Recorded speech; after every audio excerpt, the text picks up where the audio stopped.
Hello, Keith Fraser. Good to see you again and welcome back. Continuing to develop that theme around wanting more of you so that we can be ourselves, so you can be you. Remember, wanting more of you to be you. We're now at the letter R, which stands for resilience. Resilience should be a core which runs right through the more of you theme. Resilience means and is about your ability to recover from those difficult or challenging situations. The other things I've spoken about have been quite upbeat, but resilience is something which is going to get you through those setbacks. You'll have your visions, you'll be optimistic, you'll be motivated, but you're not always going to achieve what you want and what you aim for first time. So how do you get yourself through that? And that's where your resilience is key. Now, as a child, I had a childhood dream about wanting to be a police officer.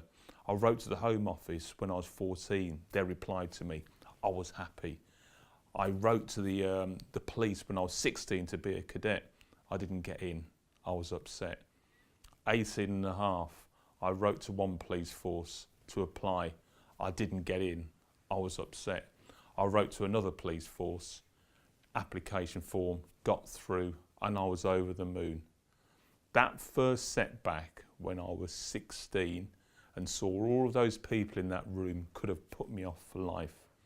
Seeing all the competition that I had against me in order to achieving my lifelong ambition.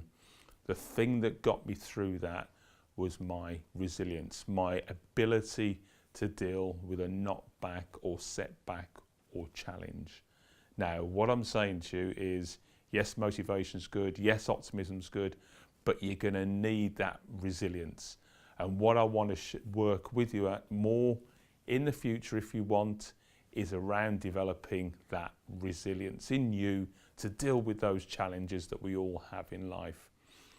So if you've liked what you've heard, press the like button, subscribe, and I'll see you again soon.